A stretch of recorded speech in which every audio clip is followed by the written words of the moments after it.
ठिकाणी पार पडलेला आहे। या अधिवेशनाच्या संदर्भात माननीय मुख्यमंत्री महोदय आपल्याशी चर्चा करणारच आहे। मी विशेषतः माननीय मुख्यमंत्री महोदयांचे आभार मानतो की विविध नैसर्गिक आपत्तीने ज्या शेतकऱ्यांचं नुकसान झालं होतं आणि विशेषतः त्यातही कापूस सोयाबीनचे शेतकरी, द्राक्षाचे शेतकरी यांना भरीव अशा प्रकारची मदत ही माननीय मुख्यमंत्र्यांनी घोषित केली। धानाचा बोनस हा देखील माननीय मुख्यमंत्र्यांनी घोषित केला आणि विशेषतः विदर्भात अधिवेशन होत असताना विदर्भातल्या अनेक प्रकल्पांना मान्यता देत आणि विविध इन्व्हेस्टमेंट करता कॅबिनेट कमिटीचा अप्रुव्हल देत विदर्भाचं हित देखील जोपासण्याचं काम या अधिवेशनाच्या निमित्ताने माननीय मुख्यमंत्र्यांनी केलं। जसं या अधिवेशनाचं हायलाईट आमच्या अध्यक्षांनी सांगितलं की एकही मिनिट वेळ वाया गेला नाही, मंत्री अनुपस्थित आहेत म्हणून कामकाज बंद पडलं असं दोन्ही सभागृहामध्ये एकदाही झालं नाही। आणि दुसरं या अधिवेशनाचं वैशिष्ट्य म्हणजे तब्बल 2 दिवस माननीय उद्धव ठाकरेजी यांचं दर्शन आम्हाला अधिवेशनामध्ये घडलं। हे या अधिवेशनाचे फलितच मानलं पाहिजे। पण एक पहिल्यांदा म्हणजे मला आता 25 वर्ष होतील, दादांना माझ्यापेक्षा जास्त वर्ष या ठिकाणी झाले आहेत, पण नागपूर अधिवेशनामध्ये विरोधकांनी विदर्भाच्या संदर्भातला एकही प्रस्ताव आणला नाही असं हे पहिलं अधिवेशन। खरं म्हणजे अंतिम आठवडा प्रस्ताव हा विदर्भाचाच असतो आणि काही कारणाने अंतिम आठवडा नसला तर 293 असते। सत्तारूढ पक्षांनी विदर्भाचा प्रस्ताव आणला पण विरोधी पक्षांनी विदर्भाच्या संदर्भात विकासाच्या संदर्भात कुठलाही प्रस्ताव आणला नाही। ही खरोखर अत्यंत आश्चर्याची आणि खेदजनक अशा प्रकारची गोष्ट आहे। अर्थात त्यांनी आणला नसला तरी सत्तारूढ पक्षाचा आला, त्याच्यावर चर्चा झाली आणि आम्ही त्याला अतिशय समर्पक असं उत्तर देत विदर्भ विकासाचा पुढचा प्लॅन हा निश्चितपणे आपल्यासमोर मांडलेला आहे। आणि मला विश्वास आहे की माननीय मुख्यमंत्र्यांच्या नेतृत्वात आज विदर्भातल्या सिंचन प्रकल्पांना 29 प्रकल्पांना आम्ही फेर प्रशासकीय मान्यता दिली आहे आणि यावर्षी जवळपास 6000 कोटी रुपये हे विदर्भातल्या प्रकल्पांना दिले आहेत। गोसीखुर्दला 1500 कोटी रुपये त्या ठिकाणी दिलेले आहेत। आताही पुरवणी मागण्यांमध्ये जेवढे पैसे मागितले आमच्या वित्तमंत्र्यांनी ते सगळे पैसे उपलब्ध करून दिले आहेत। त्यामुळे मला विश्वास आहे की मोठ्या प्रमाणात हे प्रकल्प पूर्ण होतील। मी या निमित्ताने नागपूरचा पालकमंत्री म्हणून राज्यभरातनं जे पत्रकार या ठिकाणी आलेले आहेत त्यांचं स्वागत करतो। अनेक वर्षांनी आपल्याला नागपूरच्या थंडीचा आस्वाद देखील घेता आला आणि मध्यंतरी थंडीच पडायची नाही, अधिवेशनाच्या काळात तर पडली आणि मला विश्वास आहे की या अधिवेशनामध्ये कामकाज झालेलं आहे। त्यामुळे सर्वसामान्य जी जनता आहे त्यांचं भलं होईल। मग या ठिकाणी मराठा आरक्षणाचा प्रश्न असेल, विविध समाजांचे प्रश्न असतील, या सगळ्या गोष्टींवर माननीय मुख्यमंत्री महोदय आपल्याशी चर्चा करतील। माननीय मुख्यमंत्री महोदय, माननीय उपमुख्यमंत्री महोदय, मंत्रिमंडळातील सहकारी आमदार महोदय, सर्व पत्रकार मित्र, बंधू भगिनींनो, तरुण मित्रांनो, आत्ताच देवेंद्रजींनी या अधिवेशनाच्या संदर्भातली पार्श्वभूमी सांगितली. मी देखील जवळपास आता 32 हे माझं 33वे वर्ष आहे अधिवेशनाच्या निमित्तानं. परंतु 33 वर्षामध्ये कधी अशा प्रकारचं घडलेलं नव्हतं की एकही मिनिट विधानसभेमध्ये कामकाज थांबून किंवा त्याच्यामध्ये काही अडथळा निर्माण होऊन तिथं काही तास वाया गेलेत असं कधीच घडलं नाही. आमची तर तयारी होती. आम्ही काल कामकाज सल्लागार समितीची बैठक ठेवलेली होती. आमची मानसिकता होती की मागणी आली तर अजूनही अधिवेशन वाढवायचं. परंतु विरोधी पक्षाला विचारण्यात आलं आणि कालच त्यांनी अंतिम प्रस्ताव द्यायला संमती दिला. पण त्याच्यावर तुम्हालाही माहिती आहे की अंतिम प्रस्ताव जर आला की साधारण दुसऱ्या दिवशी अधिवेशन संपतं. म्हणून त्यांची पण मानसिकता नव्हती. पण आम्ही या 7 तारखेला अधिवेशन सुरू केलं आणि आज संपवलं. त्याच्यामध्ये 101 तास म्हणजे साधारण रोज 7 तास आम्ही काम करत असतो. 11 ते 6 101 तास म्हणजे जवळपास 15 दिवस आमचं कामकाज झालं. म्हणजे क्लिअर 5 आठवडे आम्ही कामकाज केलं. कारण अनेकदा रात्री 12, 1, 2 वाजेपर्यंत ह्या महत्वाचे विषय जे राज्यामध्ये चालू आहेत, मराठा आरक्षण असेल, ओबीसींच्या संदर्भातली त्यांच्या जे काही भूमिका आहे त्याबद्दल राज्य सरकारचं काय मत आहे ते असेल, किंवा इतर कांदा असेल, सोयाबीन असेल, कापूस असेल, धान असेल, ह्या सगळ्या प्रश्नाच्या संदर्भात जी काही चर्चा केली गेली त्या चर्चेला सगळीकडे व्यवस्थितपणे दोन्ही सभागृहामध्ये उत्तर देण्याचं काम राज्य सरकारकडनं झालेलं आपण सगळ्यांनी पाहिलं. अधिवेशनाच्या काळामध्ये ज्या सभागृहाच्या कामकाजात सहभागी झालेल्या सर्वच सन्माननीय सदस्यांचं आणि पत्रकार परिषदेच्या माध्यमातून इथं उपस्थित असणाऱ्या आपल्या सगळ्यांचं देखील मी मनापासून आभार मानतो. कारण आपण पण एक चांगल्या प्रकारे या अधिवेशनामधल्या बातम्या लोकांच्या पर्यंत पोहोचवण्याचं काम इलेक्ट्रॉनिक मीडियाच्या माध्यमातून, प्रिंट मीडियाच्या माध्यमातून त्या ठिकाणी केलं. आणि त्याच्यामुळं तुमचंही सर्वांचं मी मनापासून आभार मानू इच्छितो. एक झालं, आम्ही ठरवलेलं होतं की काही 6 ते 7 महत्वाचे प्रश्न, मग विदर्भ विकास मंडळ असेल, मराठवाडा विकास मंडळ असेल, उर्वरित महाराष्ट्र विकास मंडळ असेल, त्याच्या संदर्भामध्ये आम्हाला अमित शहा साहेबांना भेटायचं होतं. त्यांनी तसं आम्हाला भोपाळला सांगितलेलं होतं या. परंतु उद्या एक त्यांचं बिल आहे, ते बिल झाल्यानंतर मी तुम्हाला बोलून घेतो. आणि 5-6 प्रश्न, इथेनॉलचा प्रश्न आहे, दुधाची पावडर एक्सपोर्ट करण्याच्या करता काही केंद्र सरकारची मदत घेता येते का, हा एक प्रश्न आहे. आणि साधारण शेतकऱ्यांचं लक्ष ज्याच्याकडे असतं त्या सगळ्या बाबतीत, जसा उल्लेख देवेंद्रजींनी केला, धानाच्या बाबतीमध्ये बोनस चांगल्या पद्धतीनं देण्याचं काम या सरकारने केलं, 15,000च्या ऐवजी 20,000. तसंच दुधाच्या बद्दल आज निर्णय 5 रुपये प्रति लिटर हे शेतकऱ्यांना आणि डायरेक्ट शेतकऱ्यांच्या अकाउंटला डीबीटीला टाकायचा निर्णय राज्य सरकारने घेतला. आणि त्याच्यातून दूध उत्पादक शेतकऱ्यांना पण दिलासा देण्याचा प्रयत्न सरकारने केलेला आहे. आणि स्वतः मुख्यमंत्र्यांनी ज्यावेळेस सरकारच्या वतीनं पॅकेज जाहीर केलं तर ते 44,000 कोटीचं पॅकेज हे त्या ठिकाणी जाहीर करण्यात आलेलं आहे. आता विरोधकांना काही मुद्दा नव्हता म्हणून टीका टिप्पणी करण्याचा प्रयत्न त्यांनी केला, परंतु त्याच्यामध्ये कुठेही अशी एक वाक्यता दिसत नव्हती. अंतिम आठवडा प्रस्ताव तर तुम्हाला सगळ्यांनाच माहिती आहे, कारण आम्ही तिघांनी विरोधी पक्ष नेता म्हणून काम केलं. काही काळाकरता एकनाथराव शिंदे पण विरोधी पक्ष नेता होते, देवेंद्रजी पण होते, मी पण होतो. त्याच्यामुळे अंतिम आठवडा प्रस्ताव माझ्या माहितीप्रमाणे हे विरोधी पक्ष नेताच पहिल्यांदा मांडत असतो, परंतु तेही यावेळेस पाहायला मिळालं नाही.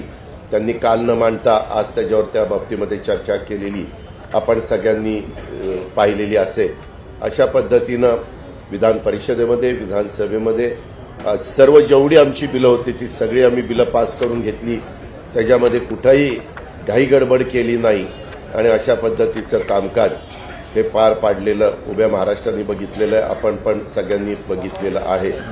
आणि इतर पण जे काही मुद्दे आहेत ते कुठलेही मुद्दे चर्चेविना राहिलेले, अशा प्रकारची परिस्थिती आम्ही याच्यामध्ये येऊन दिलेली नाहीये. जे काही आहेत 2-3 दिवसात सीएम साहेब आणि आम्ही सगळी वेळ घेऊ अमितभाईंची.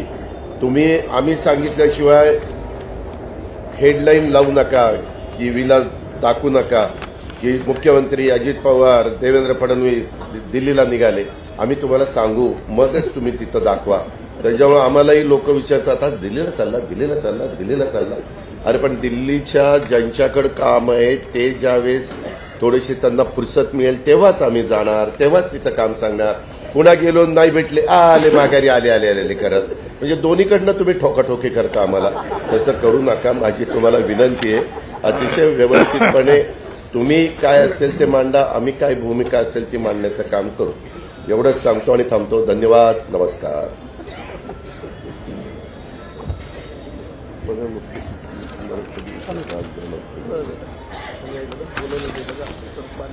राज्य विधिमंडळाचं हिवाळी अधिवेशन आज संपन्न झालेलं आहे. पत्रकार परिषदेमध्ये उपस्थित सन्माननीय उपमुख्यमंत्री देवेंद्र फडणवीसजी, उपमुख्यमंत्री अजितदादा आणि आमचे सहकारी मंत्री आणि सर्व पत्रकार मित्रांनो, मी आपलं मनापासून स्वागत करतो. मनापासून आपल्याला सगळ्यांना धन्यवाद देतो की हे आमचं महायुती सरकारचं दुसरं हिवाळी अधिवेशन आहे आणि एकंदरीत 14 दिवसाचा कालावधी, त्यापैकी सुट्ट्या सोडून 10 दिवसामध्ये कामकाज झालं आणि अधिवेशनामध्ये एकंदर नवीन 17 विधेयकं मांडण्यात आली, त्यापैकी 12 मंजूर झाली. महत्त्वाचं विधेयक म्हणजे आपलं लोकायुक्त विधेयक मंजूर झालं. गेल्या वर्षी हिवाळी अधिवेशनातच हे विधेयक विधानसभेत मंजूर झालं होतं, परंतु तब्बल वर्षभरानंतर ते विधान परिषद मंजूर करण्यात आलं. यामध्ये सगळ्यात महत्त्वाचं म्हणजे भ्रष्टाचार विरोधी कायद्याचा समावेश असलेलं हे महत्त्वाचं विधेयक या अधिवेशनात मंजूर केलं. याशिवाय महाराष्ट्र वस्तू सेवा कर, चिटफंड सुधारणा, कॅसिनो निरसन अशी अनेक विधेयकं मंजूर झालेली आहेत. मी विधानसभेचे अध्यक्ष राहुल नार्वेकरजी यांना देखील धन्यवाद देतो, त्यांचं मनापासून अभिनंदन करतो, कारण त्यांनी एकाच वेळेस 2 जबाबदाऱ्या यावेळेस पार पाडल्या. सुनावण्या पण होत्या आणि अधिवेशनही होतं. आमदारांच्या सुनावण्या देखील त्यांनी अधिवेशन कालावधीमध्ये घेतलं आणि त्याचबरोबर सभागृह देखील चाललं. मगाशी दोन्ही उपमुख्यमंत्री महोदयांनी सांगितलं की एकही मिनिट वाया न घालवता हे दोन्ही सभागृहाचं कामकाज सुरळीतपणे झालं. त्यासाठी विधान परिषदेच्या उपसभापती नीलमताई गोरे यांनाही मी धन्यवाद देतो. आणि खरं म्हणजे अधिवेशनामध्ये विदर्भाची चर्चा प्रामुख्याने विरोधी पक्षाने घेणं आवश्यक असतं. सत्ताधारी पक्षाने घेतली, त्याच्यावर चर्चाही झाली आणि देवेंद्रजींनी त्याला अतिशय समर्पक उत्तरही दिलं. आणि ते खालच्या सभागृहामध्ये जेव्हा त्यांना कळलं की आपल्याकडून चूक झाली आहे तेव्हा त्यांनी वॉकआउट केला आणि सत्ताधारी पक्षावर खापर फोडण्याचा केविलवाणा प्रयत्न केला. खरं म्हणजे त्यांचं त्याच्यातून विदर्भावरचं बेगडी प्रेम दिसून आलं. काय म्हणतो आपण ते मगरमच्छके असू. पण ते गेल्यानंतर विदर्भासाठी घेतलेले सरकारने महत्त्वाचे निर्णय मी पूर्ण सभागृहाला अवगत केले. विदर्भासाठी आपण जे जे काही निर्णय घेतले ते सर्व मी खालच्या सभागृहामध्ये मांडले, त्याची माहिती दिली. वरच्या सभागृहात देवेंद्रजींनी त्याला उत्तर दिलं आणि निर्णय देखील काय काय घेतले त्याची माहिती दिली. आणि म्हणून मी सुरुवातीलाच पहिल्या पत्रकार परिषदेत म्हटलं होतं की विरोधी पक्ष एक खरं म्हणजे कॉन्फिडन्स नसलेला आणि अवसान गळालेला विरोधी पक्ष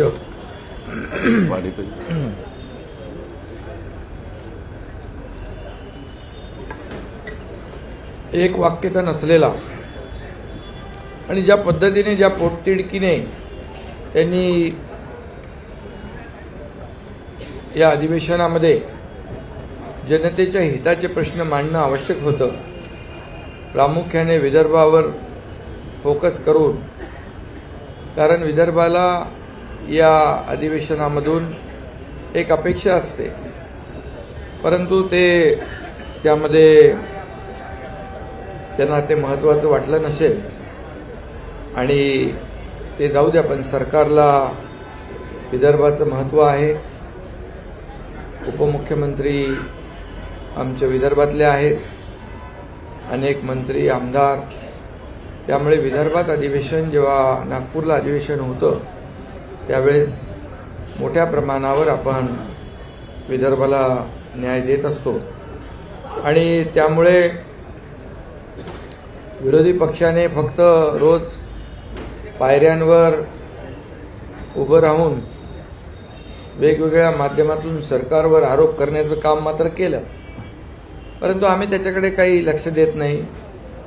सरकारी सत्ताधारी पक्षाने त्याच्याकडे दुर्लक्ष आम्ही नेहमी करतो. आम्ही त्यांना कामाने उत्तर देतो, कामातून आणि निर्णय घेऊन सरकार आमचं उत्तर देतं आणि त्याप्रमाणे सभागृहामध्ये अपेक्षेप्रमाणे अवकाळी पाऊस, दुष्काळ, शेतकऱ्यांचे प्रश्न यावर व्यवस्थित चर्चा झाली आणि अधिवेशन असताना देखील मला वाटतं आपण एका मतदारसंघात आशिषच्या जयस्वालच्या मतदारसंघात रामटेकमध्ये देखील आम्ही दोघं गेलो आणि तिथल्या पिकांचं झालेलं नुकसान पाहिलं. अजितदादांनी देखील काही ठिकाणी भेटी दिल्या. ते शनिवारी तुम्ही इकडेच होते ना, शनिवार रविवार, आणि असं एकंदरीत अवकाळी पावसावर देखील चर्चा झाली आणि अतिशय सरकार या बाबतीमध्ये गंभीर आहे. शेवटी जेव्हा जेव्हा शेतकऱ्यांवर संकट आलं त्या वेळेस मग अवकाळी असेल, गारपीट असेल आणि त्या वेळेस सरकारने शेतकऱ्यांना मदत केलेली आहे. अगदी नियम बाजूला ठेवून मग एनडीआरएफचे नियम असतील, एसडीआरएफचे नियम असतील, 2 हेक्टरचं 3 हेक्टर करण्याचा विषय असेल, सातत्याने पडणाऱ्या पावसामुळे होणारं नुकसान असेल, त्याचबरोबर जेव्हा जेव्हा शेतकऱ्यांवर संकट आलं त्या वेळेस मग कांद्याचं नुकसान असेल, तेव्हा सरकारने शेतकऱ्यांच्या मागं उभं राहण्याचं काम केलेलं आहे. आणि म्हणून मी माझ्या उत्तरामध्ये देखील आतापर्यंत केव्हाही जेवढी मदत झाली नाही शेतकऱ्यांना तेवढी मदत अतिशय ऐतिहासिक अशी 44,000 कोटींची मदत गेल्या आवाज नीट येत नाही त्याच्यामुळे आवाज येत नाही गेल्या 1.5 वर्षामध्ये आम्ही आमच्या सरकारने केलेली आहे. 44,000 कोटींची. हे बंद आहे काय? हे चालू केलं, त्याच्यावरच बोला तुम्ही. अच्छा, तसंच बोला. चालू आहे. ओके.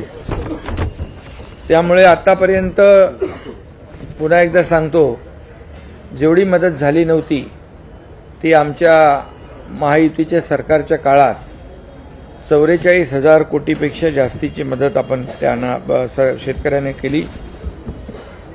त्याच्यामध्ये आकडे मी विस्तृतपणे आता देऊ इच्छित नाही, मी त्या माझ्या भाषणामध्ये मांडले आणि आपण देखील ते पाहिलेलं आहे. धानाचा बोनस मागच्या वर्षी 15,000 रुपये हेक्टरी होता, यावर्षी आपण 20,000 हेक्टरी बोनस दिला. त्याचबरोबर समृद्धी महामार्गावर 13 ठिकाणी कांद्याच्या महाबँक देखील आपण स्थापन करण्याचा निर्णय घेतला. असे अनेक निर्णय शेतकऱ्यांसाठी घेतले, विदर्भासाठी देखील अनेक महत्त्वाचे निर्णय घेतले, परंतु मी खाली त्याची माहिती दिली आणि वरती आमच्या उपमुख्यमंत्री महोदयांनी दिली. त्यामुळे मी पुन्हा विदर्भाचे जे निर्णय आहेत ते या ठिकाणी सांगण्याची मला आवश्यकता वाटत नाही, कारण यामध्ये अनेक निर्णय मग सिंचनाचे प्रकल्प असतील, मगाशी सांगितलं देवेंद्रजींनी 29 सिंचन प्रकल्प जे आहेत ते विदर्भातले, एकूण 65 सिंचन प्रकल्प जवळपास 64, त्यापैकी 29 सिंचन प्रकल्प जे आहेत ते विदर्भातले आहेत आणि मोठ्या प्रमाणावर जमीन सिंचनाखाली त्यामुळे येईल आणि शेतकरी राजाला मोठा फायदा त्यामध्ये होईल. कांद्याची महाबँक आता सांगितलं मी, जे शेतकऱ्यांचा कांदा किंबहुना इतर जी उत्पादनं नाशवंत उत्पादनं जी खराब होतात त्यामुळे शेतकऱ्यांना मोठं नुकसान होतं आणि म्हणून शास्त्रज्ञ आपले काकोडकर साहेबांच्या मार्गदर्शनाखाली कांद्याची महाबँक आपण सुरू करतोय 13 ठिकाणी समृद्धी महामार्गावर. त्याच्या अनेक इतरही उत्पादनांना फायदा होईल.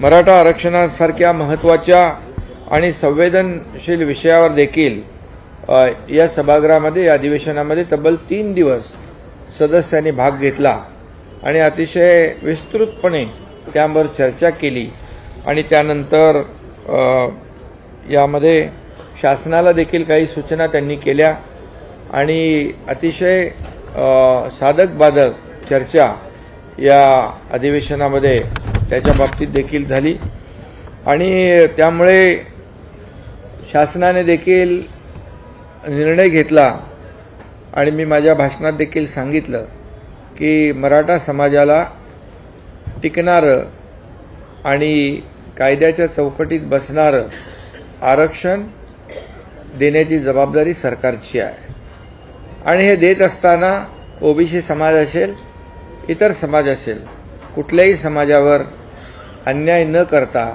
त्यांच्या आरक्षणाला धक्का न लावता मराठा समाजाला आरक्षण देण्याची प्रक्रिया जी आहे ही आमच्या सरकारने सुरू केलेली आहे.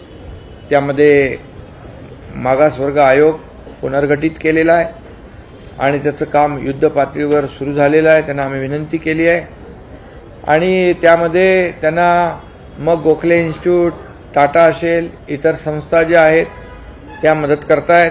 त्याचबरोबर शासनाला या संदर्भामध्ये मार्गदर्शन आणि सल्ला देण्यासाठी जस्टिस भोसले कमिटी यांच्या अध्यक्षतेखाली एक कमिटी आम्ही स्थापित केली. त्यामध्ये जस्टिस गायकवाड, जस्टिस शिंदे यांचा समावेश आहे आणि एकंदरीत या सर्व जी टीम आहे त्या टीमच्या माध्यमातून मराठा समाजाला आरक्षण टिकणारं देण्याच्या संदर्भात योग्य ते मार्गदर्शन होईल. सरकार पूर्णपणे युद्धपातळीवर काम करतंय आणि आपली शासकीय यंत्रणा देखील आहे, ती यंत्रणा देखील आम्ही पूर्णपणे या कामी लावलेली आहे. त्यामुळे 1 महिनाभरामध्ये जो मागासवर्ग आयोगाचा अहवाल म्हणजे 1 फेब्रुवारीपर्यंत 1 जानेवारीमध्ये पूर्ण महिना मिळतोय. आता जवळपास आणखी 8-10 दिवस आहेत, 8 दिवस आहेत या शेवटच्या डिसेंबरचे. जानेवारी पूर्ण 25 पासून 6 दिवस आहेत आणि जानेवारीचा पूर्ण महिना आहे आणि फेब्रुवारीमध्ये आज पुन्हा मराठा मागासवर्ग आयोगाचा अहवाल आल्यानंतर त्यावर आवश्यकतेनुसार विशेष अधिवेशन बोलवून मराठा समाजाला आरक्षण देण्याचा निर्णय सरकारने घेतलेला आहे. ते सभागृहात मी सांगितलेलं आहे. सुदैवाने क्युरेटिव्ह पिटिशन जी आहे ती देखील सुप्रीम कोर्टामध्ये जी आम्ही फाईल केलेली आहे त्यावर देखील एक विंडो ओपन झाली आहे आणि त्यामध्ये देखील लिस्टिंग करून प्रोसेसमध्ये ती ऐकण्याची एक अशी आशा निर्माण झालेली आहे आणि त्यामुळे देखील जर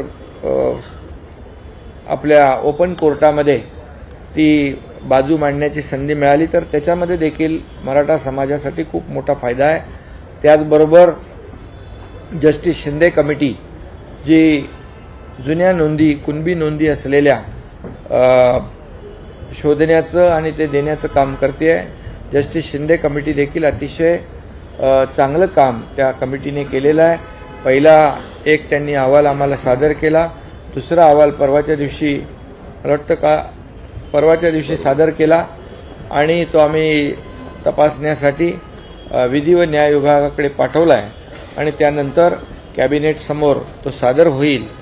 आणि ही जी काही SOP तयार झाली आहे, कार्यपद्धती जी तयार झालेली आहे, ज्यांच्या जुन्या नोंदी 1967 पूर्वीच्या आहेत, त्याच्या ब्लड रिलेशनमध्ये असलेल्या नातेवाईकांना यामध्ये कुणबी प्रमाणपत्र देण्याचा GR जो आहे, जो कायदा आहे तो जुना कायदा आहे.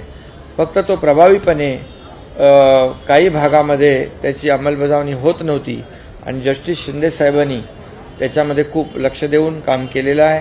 आणि पुढे देखील काही आणखी त्यांनी तेलंगणा सरकारला विनंती केली, आम्ही पत्र लिहिलेलं आहे. काही डॉक्युमेंट जे आहेत जुने 1967 पूर्वीचे ते देखील शोधण्याचं काम या ठिकाणी सुरू आहे. आणि त्यामुळे खूप मोठ्या प्रमाणावर जशी मनोज जरांगे यांची जी मागणी होती की जुन्या कुणबी नोंदी शोधल्या पाहिजेत आणि ते काम देखील प्रभावीपणे या ठिकाणी केलेलं आहे आणि त्याच्यावर पुढे देखील काम सुरू आहे. आणि एकंदरीत आम्ही सभागृहात देखील विनंती केलेली आहे. आजही पुन्हा विनंती करतो की आमचं सरकार जे आहे हे सर्वसामान्य लोकांचं सरकार आहे, लोकाभिमुख सरकार आहे, सर्व समाजाला सोबत घेऊन जाणारं सरकार आहे. म्हणून यावेळेस पाहिलं आपण खूप मोठ्या प्रमाणावर अधिवेशन कालावधीमध्ये आंदोलन देखील म्हणजे मोर्चे आले, परंतु आम्ही सर्वजण त्याला सामोरे गेलो, त्यांच्या शिष्टमंडळाला भेटलो. वेळ पडली तेव्हा जेव्हा आंदोलनं उपोषणं झाली त्यावेळेस मी मुख्यमंत्री म्हणून देखील काही ठिकाणी गेलो, काही ठिकाणी दोन्ही आमचे उपमुख्यमंत्री, काही ठिकाणी मंत्री देखील गेले. मग तिथे मराठा समाजाचं आंदोलन होतं, काही ठिकाणी ओबीसी समाजाचं होतं, धनगर समाजाचं होतं, आदिवासी समाजाचं होतं, आणखी कुठले कोळी टोकरी कोळी ते त्यांचे आंदोलन होतं. त्यांना देखील आम्ही भेटलो. आम्ही असं कुठेही ताटर भूमिका घेतली नाही सरकारने. आम्ही अतिशय लोकांच्या मधले आम्ही कार्यकर्ते आहोत, लोकाभिमुख सरकार आहे आणि त्यामुळे कुठेही इगो न ठेवता आम्ही ते आंदोलनकर्ते जे आहेत त्यांनाही त्या वेळेस मार्ग काढण्याचा आम्ही प्रयत्न केलेला आहे. त्यामुळे सरकार अतिशय सकारात्मक आहे. सरकार पूर्णपणे जे काम करते त्याच्यात पारदर्शकता आहे. त्यामुळे सरकार या विषयाला घेऊन अतिशय गंभीर आहे आणि संवेदनशीलतेने आम्ही काम करतोय. त्यामुळे आंदोलनकर्त्यांना देखील सरकारच्या वतीने माझी विनंती आहे की राज्यामध्ये कायदा सुव्यवस्था राखणं सगळ्यांचं काम आहे. शांतता, सुव्यवस्था, जातीमध्ये तेढ निर्माण होणार नाही याची काळजी आपण सर्वांनी घेतली पाहिजे. आणि म्हणून सरकारचं काम तुमच्या समोर आहे आणि जे आम्ही जे करतोय ते सर्व जनतेसमोर आहे आणि जे आम्ही बोललोय ते आम्ही करतोय. म्हणजे आम्ही कुठल्याही गोष्टीमध्ये म्हणजे पूर्वी जसं झालं या मराठा आरक्षणाच्या संदर्भामध्ये मागच्या सरकारने किती गांभीर्याने घेतलं हे आपल्यालाही माहीत आहे. सुप्रीम कोर्टामध्ये ज्या पद्धतीने मराठा समाजाची बाजू मांडण्याची आवश्यकता होती, दुर्दैवाने ते मांडली गेली नाही हे मी या ठिकाणी सभागृहात देखील मी सांगितलं. परंतु आमचं सरकार अतिशय संवेदनशील आहे. याच्यामध्ये अतिशय नामवंत वकील म्हणजे हरीश साळवींसारखे, रोहतगींसारखे अनेक नामवंत वकील जे आहेत त्यांची फौज आम्ही सुप्रीम कोर्टाच्या कामकाजासाठी देखील तैनात केलेली आहे. त्यामुळे आमची भूमिका आणि आमचे जे काही हेतू आहे, हेतू आमचा स्पष्ट आहे, भूमिका आमची स्पष्ट आहे, ती आम्ही स्पष्टपणे जाहीर केलेली आहे. त्यामुळे आंदोलक जे आहेत म्हणजे मनोज जरांगे असतील किंबहुना इतरही जे कोणी असतील त्यांनाही माझं आव्हान आणि विनंती आहे की सरकारवर विश्वास ठेवा. कारण विरोधी पक्षाने देखील जेव्हा आम्ही सर्व पक्षीय बैठक घेतली होती मुंबईमध्ये त्याही वेळेस सगळ्यांच्या सह्या त्याच्यावर आहेत की हे जे काही काम आहे त्याला थोडा अवधी लागणार आहे, वेळ दिला पाहिजे. परंतु आता विरोधी पक्ष देखील ते त्यांनी सांगितलेलं विसरून गेला आहे. परंतु हरकत नाही, आम्हाला आमची जबाबदारी कळते आहे आणि आम्ही मराठा समाजाला टिकणारं, कायद्याच्या चौकटीत बसणारं आणि इतर प्रवर्ग म्हणजे इतर मागासवर्ग, ओबीसी आणि इतर कुठल्याही समाजावर अन्याय न करता हे आरक्षण देणार आहे. फक्त मराठा समाजाने देखील आणि इतर समाजाने संयम राखणं आवश्यक आहे. काही लोक अतिशय भावनेच्या भरामध्ये तरुण टोकाची भूमिका घेऊन आत्महत्येसारखे प्रकार होतात. ते अतिशय दुर्दैवी आहे आणि अतिशय वेदनादायी आहे. त्यामुळे माझी विनंती आहे की आमचं काम तुमच्या समोर आहे. आम्ही एक अतिशय भूमिका जी घेतली त्याप्रमाणेच आम्ही काम करतोय आणि हे जे काही मराठा मागासवर्ग आयोग आहे तोही युद्ध पातळीवर काम करतोय. त्यामुळे जे जस्टिस शिंदे साहेबांची कमिटी तिकडे काम करते, क्युरेटिव्हसाठी आमची फौज इकडे काम करते. त्यामुळे कुठल्याही मनामध्ये किंतु परंतु कुणी ठेवू नये आणि सरकारवर विश्वास ठेवावा आणि लवकरच आपल्या सगळ्यांच्या सहकार्याने निर्णय होईल एवढंच मी या प्रसंगी सांगू इच्छितो. आणि त्याचबरोबर आपले कर्मचारी आणि अधिकारी जे त्यांनी देखील आंदोलन 1 दिवसाचं संप पुकारला होता जुनी पेन्शन योजनेसाठी, त्यांच्याशी आम्ही बोललो. त्यांनाही आम्ही जेव्हा सुरुवातीला मुंबईमध्ये असताना त्यांनी आंदोलनाची एक इशारा दिला होता, त्यावेळेस आम्ही त्यांना सांगितलं सरकार शेवटी तुम्ही आणि सरकार काही वेगळे नाही आहेत, तुम्ही देखील एक सरकारचा महत्त्वाचा भाग आहात, महत्त्वाचा घटक आहात. शेवटी शासन आणि प्रशासन ही रथाची 2 चाकं आहेत आणि त्यामुळे तुम्ही आंदोलन न करता तुमची जी काय भूमिका आहे त्या भूमिकेशी सरकार देखील सहमत आहे आणि त्यावेळेस देखील आम्ही सामाजिक आणि आर्थिक सुरक्षितता त्यांना मिळाली पाहिजे हा शब्द आम्ही त्यांना दिला होता आणि त्यावर आजही आम्ही कायम आहोत. त्याप्रमाणे श्रीवास्तव यांची कमिटी आम्ही नेमली होती 3 लोकांची, सुबोध कुमार बक्षी आणि आपले सुधीर श्रीवास्तव. त्यामुळे त्यांनी देखील तो अहवाल दिलेला आहे आणि आम्ही त्या कर्मचारी संघटनेच्या पदाधिकाऱ्यांना नेत्यांना सांगितलं की आपण बसून पुढच्या बजेट अधिवेशनमध्ये याच्यावर आपण ठोस निर्णय घेऊ. त्यामुळे त्यांनी विश्वास ठेवला आणि त्यांनी संप देखील आपलं आंदोलन मागे घेतलं. त्यांना देखील मी मनापासून धन्यवाद देतो. असं शेवटी सरकारला थोडा वेळ दिला पाहिजे. सरकारची भूमिका सकारात्मक असताना आपण आंदोलनाच्या भूमिकेमध्ये जाता कामा नये हे त्यांनाही पटलं आणि त्यामुळे तेही आपण त्यांचा देखील जो काही विषय होता तो आपण सोडवतोय. आणि म्हणून जे काही मोर्चे आले, आंदोलन आली, त्यांना आमचं सरकार सामोरं गेलं आणि त्यांच्या मनातले काही ज्या शंका कुशंका काही छोटे मोठे प्रश्न होते तेही आम्ही मिटवले. धनगर समाजाची देखील मिटिंग इकडेच झाली, त्यांना देखील काही निर्णय जे आमच्या तातडीने घेण्यासारखे होते तेही आम्ही घेतले. कोळी समाज होता त्यांनाही देखील आम्ही न्याय म्हणजे ते जे काही त्यांचे विषय होते एक कमिटी गठीत करायची होती ती देखील आपण गठीत केलेली आहे. आदिवासींच्या बाबतीमध्ये देखील आम्ही अतिशय संवेदनशील आहोत. कुठल्याही समाजावर अन्याय करण्याची भूमिका बिलकुल सरकारची नाही, कारण हे सर्व समाजाला सोबत घेऊन पुढे जाणारं सरकार आहे. त्यामुळे याच्यामध्ये मी सगळ्यांना धन्यवाद देईन की सरकारवर विश्वास ठेवून आपण निर्णय घेतले, त्याबद्दल मी आमच्या सरकारच्या वतीने आभार व्यक्त करतो. या अधिवेशनात देखील 55,520 कोटी 77 लाख रुपयांच्या पुरवणी मागण्या मंजूर करण्यात आलेल्या आहेत.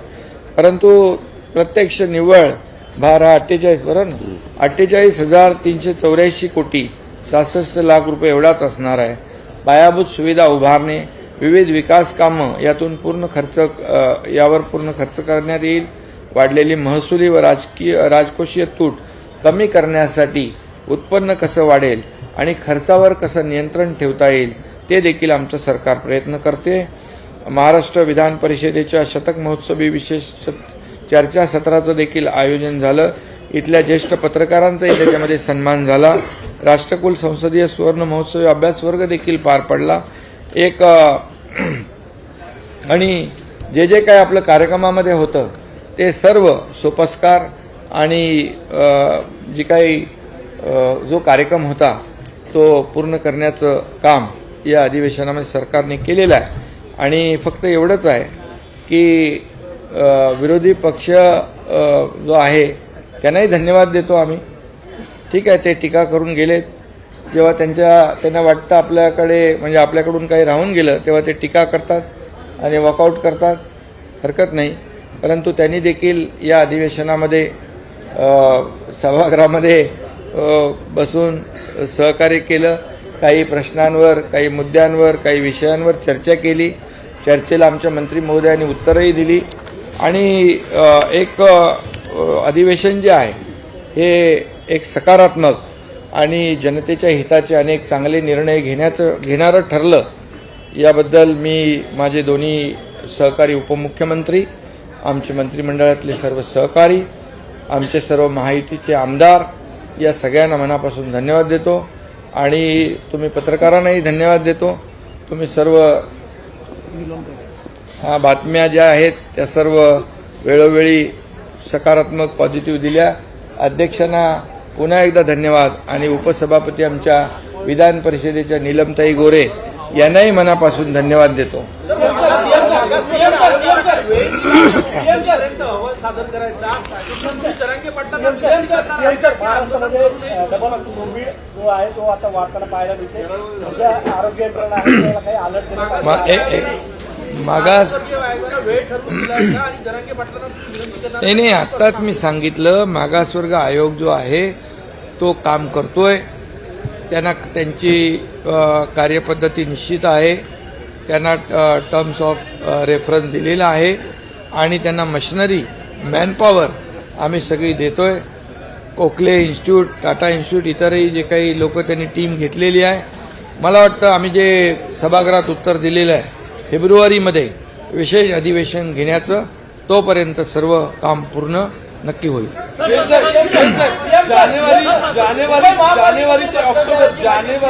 जानेवारी ते ऑक्टोबर या महिन्यांमध्ये महाराष्ट्रामध्ये फक्त अमरावतीच्या ऍडमिनिस्ट्रेटिव्ह रिजनमध्ये 950 शेतकऱ्यांनी आत्महत्या केल्या आहेत. अशा वेळी सरकार कोणत्या बेसिसवरती क्लेम करते की आम्ही शेतकऱ्यांसाठी काम करतो? फक्त अमरावती रिजनचा नाही आत्महत्या करणं हे आमच्यासाठी अतिशय दुर्दैवी आहे. सरकारला भूषणावं नाही आहे आणि म्हणून जे आज आम्ही शेतकऱ्यांसाठी केंद्र सरकारने 6,000 रुपये मोदी सरकारने जे वर्षाला जाहीर केले त्याच्यामध्ये आम्ही 6,000 रुपये राज्याचे घातले. शेतकऱ्यांना मदत होण्याच्या दृष्टीने 1 रुपयामध्ये पीक विमा योजना देणारा ऐतिहासिक निर्णय आम्ही घेतला. मागेल त्याला शेततळं, मागेल त्याला ठिबक सिंचन, मागेल जे आज त्या आपल्या पदुम विभागाच्या आमच्या विखे पाटलांच्या विभागाच्या माध्यमातून आपण शेळी, मेंढी, गाई, म्हैसी ज्या होत्या त्याच्यामध्ये आम्ही वाढ केली. म्हणजे दुधाला अनुदान दिलं, इथं धानाला बोनस दिला आणि जेणेकरून एक शेतकऱ्याला सपोर्टिव्ह होईल अशा पद्धतीनेच काम केलेलं आहे. आणि एक टास्क फोर्स जो आहे जुना तो देखील त्याचं देखील पुनर्गठन केलंय. त्याच्यामध्ये अनेक लोकांना आम्ही घेतोय. थोडं काउन्सिलिंगची पण गरज आहे आणि कुठे ज्या ठिकाणी आम्हाला कळेल कुठं काय त्या शेतकऱ्यांना असं काहीतरी विचार येतोय तर त्या ठिकाणी देखील या टास्क फोर्सच्या माध्यमातून आम्ही नक्की प्रयत्न करू.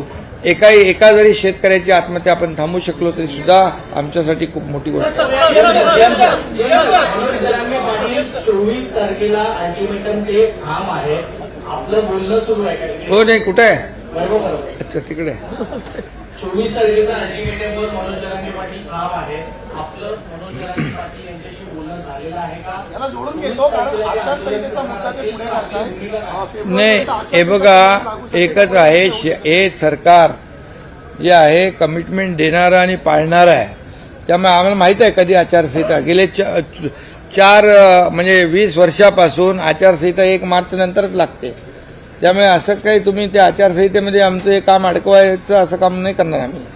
त्यामुळे आम्ही जे म्हटलेलं आहे त्या शब्दावर आम्ही कायम आहोत आणि जरांगे पाटील यांना देखील आम्ही विनंती करतोय जाहीरपणे की आपल्यासमोरच ही सगळी कामं आहेत सुरू आणि जे निर्णय आहेत जे आपल्यासमोरच आम्ही घेतलेले आहेत त्यामध्ये कुठलाही काही आम्ही आडपडदा ठेवलेला नाही. त्यामुळे सरकारवर विश्वास ठेवून थोडं श्रद्धा सबुरी ठेवली पाहिजे. मुंबई महापालिकेच्या भ्रष्टाचाराची माहिती आकडेवारीसह तुमची आहे. त्याची सखोल चौकशी होणार का? कारवाई होणार का? अरे बाबा मुंबई महापालिकेचं मी तिकडे सभागृहात सांगितलं ना सगळं. कोविडमध्ये जे काही झालेलं आहे भ्रष्टाचार, इकडे माणसं मरत होती आणि तिकडे अशा प्रकारचा भ्रष्टाचार होत होता. 300 ग्रामची खिचडी 100 ग्रामची खिचडी 300 ग्रॅमच्या खिचडीच्या जागी 100 ग्रॅमची खिचडी देण्याचं पाप जे काही झालेलं आहे ते मी मगाशी बोललोय. बॉडी बॅगमध्ये झालंय, ऑक्सिजन प्लांटमध्ये त्याची चौकशी चालू आहे. त्याची चौकशी चालू आहे. त्या चौकशीमधूनच हे सगळं बाहेर आलेलं आहे. सीएम साहेब मला एक सांगा, पृथ्वीराज चव्हाणांनी त्यांच्या एक मिनिट सर.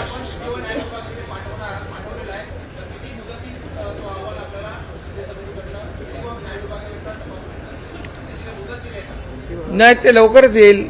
कॅबिनेटमध्ये तो सादर होईल आणि त्याच्यामध्ये दुसरा अहवाल आलेला आहे. अंतिम अहवाल देखील बाकी आहे. सीएम साहेब पृथ्वीराज चव्हाणांनी त्यांच्या भाषणात सांगितलं काल, आणि मला वाटतं बसून दादानी किंवा कोणीतरी त्यांना विचारलं की तुम्ही कुणबी सर्टिफिकेट घेणार आहे का, तर त्यांनी स्पष्ट नाही सांगितलं. तुम्ही आणि अजितदादा कुणबी सर्टिफिकेट घेणार आहे का? नाही. तुम्ही घेणार आहे का? अरे काय अरे काय महाराष्ट्राला कळावं म्हणून. मी आता मुख्यमंत्री नाही ऐका. मुख्यमंत्री हा सर्व समाजाचा असतो, त्यामुळे मी माझी भूमिका स्पष्ट केलेली आहे. आणि जो दाखला माझ्याकडे आहे मराठा म्हणून, मला त्याच्याबद्दल तुम्हाला एक सांगायचं आहे की आम्हाला कुणबी सर्टिफिकेट मिळण्यापेक्षा मराठा समाजामध्ये गरीब वर्ग जो आहे त्यांना पहिल्यांदा कुणबी सर्टिफिकेट देण्याच्या करता हे शासन कटिबद्ध आहे. आर्थिक आरक्षण द्यावं का दादा? आर्थिक निकषावर द्यावं?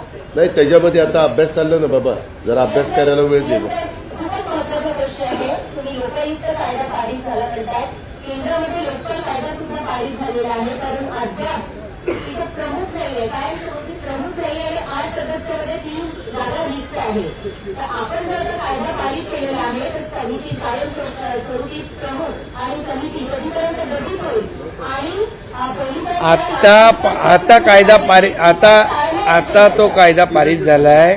ते विधेयक मंजूर झालेलं आहे. लवकरच आम्ही ते करू. पण ते धाडस आम्ही दाखवलं की मंजूर करण्याचं. आणि केंद्रामध्येही लोकपाल अपॉइंट झाले, त्यांची टर्म संपल्यामुळे आता दुसरे लोकपाल अपॉइंट होते. सगळ्या जागाही भरल्या होत्या, आता त्यातल्या 2 जणांची टर्म संपली आहे, त्यामुळे ती प्रोसेस चालू आहे. त्यामुळे केंद्रानेही लोकपाल कायद्यानुसार लोकपाल आणि त्यांचे जे बाकी जे लोक आहेत ज्युडिशियल मेंबर ते सगळे नेमले होते. आता 5 वर्ष पूर्ण झाले, त्यांच्या टर्म संपल्या, तर नवीन नेमणुका त्या ठिकाणी चालल्या. विधिमंडळ समित्यांच्या कामकाजाला स्थगिती देण्यात आलेली आहे. जसं महानगरपालिकेच्या कामकाजावर पंचायत समिती असेल किंवा अंदाजपत्रक समिती, लोकपरिषद, ही स्थगिती कधीपर्यंत होणार? आजच स्वतः विधानसभेचे अध्यक्ष राहुल नार्वेकर साहेबांच्याकडे सगळ्या राजकीय पक्षांना वेगवेगळ्या समितीमध्ये किती अध्यक्ष, तुम्ही पण दुपारी होता, किती अध्यक्ष, एकूण 29 समित्या आहेत, 29 अध्यक्ष आम्ही त्याच्यामध्ये नेमतोय आणि वेगवेगळ्या घटकाला वेगवेगळ्या राजकीय पक्षांना त्यांच्या संख्येच्या प्रमाणामध्ये तिथं अध्यक्षपद आणि सदस्यपद देतोय. ती सगळी यादी त्यांच्याकडे आज ते डिक्लेअर करणार होते. ते आता लवकरच डिक्लेअर करून काम सुरू होईल, काळजी करू नका. एक क्लॅरिफिकेशन, आमच्या सरकारने कुठली समिती दिली नव्हती, ही समिती उद्धव ठाकरेंनी दिली. बिल आमच्यावर फाडू नका. शेतकऱ्यांच्या प्रश्नावर परमनंट सोल्युशन काही आहे का? शेतकऱ्यांच्या प्रश्नाचे परमनंट सोल्युशन नाही, खूप मोठ्या प्रमाणावर योजना त्यांच्यासाठी आम्ही केल्या आणि मला वाटतं की short term, mid term, long term, आता सिंचनाचे प्रकल्प आज आम्ही त्यांच्यासाठी जे काही कायमस्वरूपी योजना आहेत या माध्यमातून शेतकरी कसा सक्षम होईल, स्वतःच्या पायावर कसा उभा राहील, या संपूर्ण बाबीवर आम्ही सरकारने काम केलंय. सरकार त्याच्यावर फोकस करत आहे. माझा प्रश्न आहे सर, आपल्या क्षेत्रातलंच आहे, एक आंदोलन सुरू आहे उत्तर नागपुरामध्ये आणि ते आंदोलन आहे डॉक्टर बाबासाहेब आंबेडकर रुग्णालयाच्या विकासासंदर्भात. शासनाचं कौतुक करावं, 575 कोटी त्यांनी दिलेलं आहे, परंतु त्यांची मागणी अशी आहे की 1165 कोटी द्यायला हवं आणि तेव्हाच आम्ही आंदोलन मागे घेणार, असं त्यांचं म्हणणं आहे. तर थोडंसं म्हणजे ते आंदोलन शांत करण्यासाठी पहिल्यांदा तर राज्य सरकारने निर्णय हा अत्यंत महत्त्वाचा घेतला. उत्तर नागपूरसारख्या मागास भागामध्ये PPPवर त्या ठिकाणी रुग्णालय करण्याचा निर्णय मागच्या सरकारने घेतला होता. PPPवर आम्ही सांगितलं उत्तर नागपूर मागास भागात, त्यामुळे ते PPPवर करायचं, म्हणजे सरकारने स्वतःचे पैसे लावले पाहिजे आणि म्हणून पहिल्या टप्प्यात 525 कोटी रुपयाचा आराखडा आम्ही मंजूर केला. त्याचं काम झालं की उर्वरित आराखडा देखील मंजूर होईल. आज एका दिवसात काही तुम्ही एवढं काम करू शकत नाही. त्यामुळे मी हे सांगितलेलं आहे की मागच्या सरकारमध्ये घोषणा व्हायच्या, हे काम करणारं सरकार आहे. आम्ही 525 कोटी रुपये दिले आहेत. उरलेले पैसेही आमचं सरकार त्या ठिकाणी देईल. आमदारांच्या निधी वाटपामध्ये तुम्ही फेव्हरिझम करता असा आरोप वारंवार होतोय. तो दादांत खोटा आहे. महत्त्वाची सुनावणी आज संपलेली आहे. 10 जानेवारीला निकाल येणं अपेक्षित आहे. काही प्लॅन तयार ठेवलेला आहे A, B, C. हा प्रश्न आमच्याऐवजी अध्यक्षांना विचारला पाहिजे. आमचा प्लॅन एकच आहे. हे सरकार लोकसभेत जागा निवडून आणेल, हे विधानसभेत पुन्हा निवडून येईल. या सरकारला कुठलाही खतरा नाही.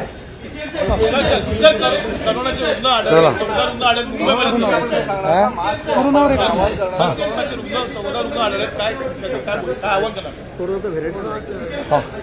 त्यांनी ऑलरेडी घोषणा केली त्याची. कोणी हां नाही ह्यानी तुम्ही काय तुम्ही कोरोनावर करोना बिलकुल याच्यामध्ये जे काही त्याचे उपाय करायचे आहेत आणि आरोग्य यंत्रणा जी आहे ती सर्व आम्ही त्यांना सूचना दिलेल्या आहेत आणि कुठल्याही परिस्थितीमध्ये त्याची प्रसार वाढ होणार नाही याची काळजी सरकार घेईल. हे का ते पत्र मला मिळालंय, त्या पत्राचा सारखा उल्लेख करायचं कारण नाही. आणि त्यांनी मला दिलं, मग एकनाथराव शिंदेंनी मध्यस्थी केली आणि त्यांनी सांगितलं हे जे पत्र मिळालेलं आहे त्याच्यामध्ये कुणी नाराज होऊ नका, ये मेरा प्रेम पत्र पडकर कोई नाराज नाही. विरोधी पक्षासंदर्भात तुम्ही म्हटलं होतं की पुस्तकावर होता. गेल्या 2 वर्षामध्ये विरोधी पक्ष नेता सत्तेमध्ये दिसून आलेला आहे. पुढच्या वर्षी ही परंपरा कायम राहील का? काय 2 वर्षामध्ये विरोधी पक्ष सत्तेत दिसून आलेले आहे. आम्ही नेहमी सरप्राईज देत असतो. बस त्याला तुम्ही काल चालू आहे.